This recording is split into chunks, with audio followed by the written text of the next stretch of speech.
waa habeenkaa qur-aanku uu ku sheegayo kun bilood waa dhowr iyo 80 sannadood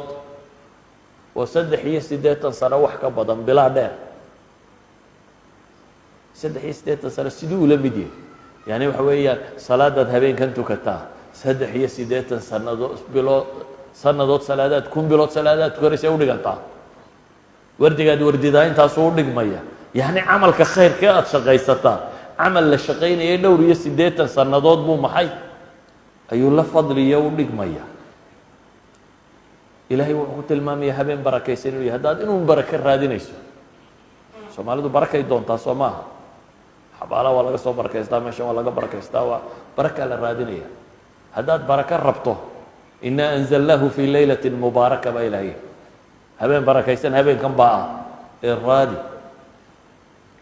waa habeen malaa'igtu soo degto jibriille uu soo dego xataa jibriil malaa'igta oo dhan baa soo degta oo qadarkan alqadar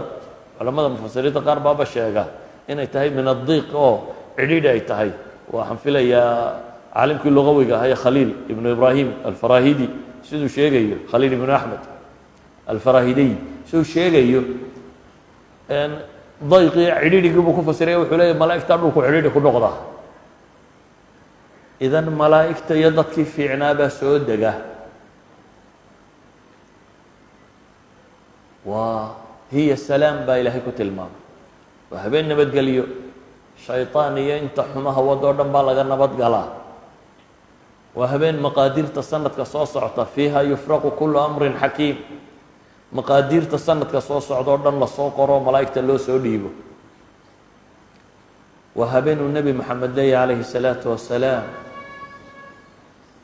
wuxuu nebigu yihi man saama ramadaana iimaana واxtisaaba gufira lahu ma taqadama min denbih waman qaama laylaة اlqadri iimaana واxtisaaba gufira lahu ma taqadama min denbih xadiidku 3 shay buu tilmaamayey qofka ramadaan sooma iimaana واxtisaaba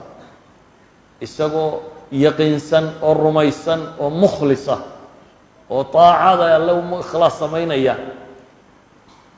واxtisaaban xisaabsanaya ilaahay wacdigiisa iyo waciidkiisana rumaysan dembigiisa horaa la dhaafaa ninka ramadaanta tukada habeenadeeda isagoo iimaanan واxtisaabana dembigiisa la dhaafaa habeenka kana si gaara ninka tukada habeenka laylaة اlqadriga ninka tukada dembigiisii baa la dhaafaa baa la yihi gufira lahu ma taqadama min denbi idan ayuha اlaxiba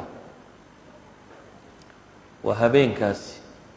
qadarkiisi uu weyn yahay ee uu baahan yahay qofka muslimka ahi inuu xoog u raadceeyo